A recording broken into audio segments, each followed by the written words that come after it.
Coming up, you probably know somebody who's thought about it. Maybe you've had the thought yourself.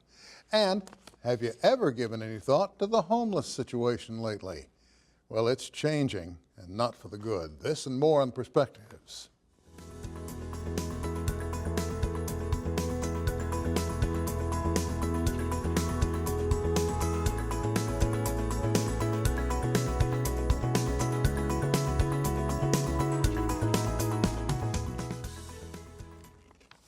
Well, school is back in session, sort of.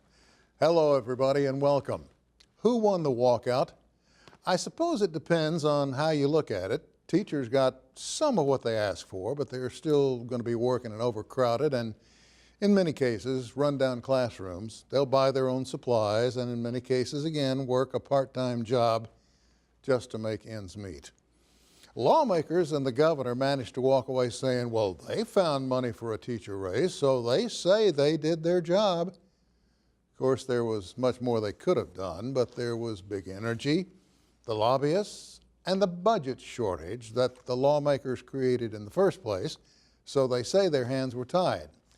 We just have to remember the knots were on the loose side.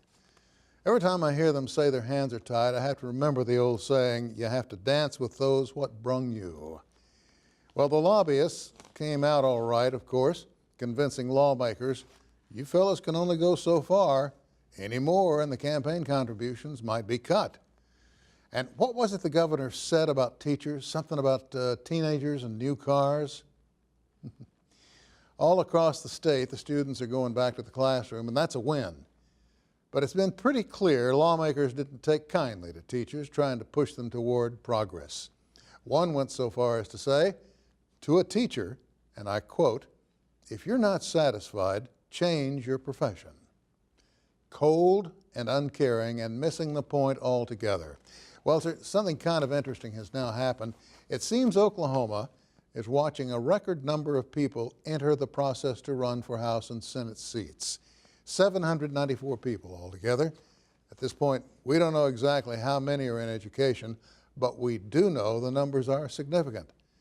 Now, this has the potential to change a number of things. Not the least is the future of the capital gains tax. Now, if enough educators are elected, there is a chance our teachers might finally get the state support they need. There's also a chance we would stop losing good teachers to better paying neighboring states. There's also a chance we could see Oklahoma leave the bottom of the list in terms of support for education. There is a chance, since we may have gone from walk out to kick out. Just a chance. I'm Sam Jones, and that's my perspective. Just because you've thought about it, does that mean you have a mental health issue? Well, that's next on Perspective.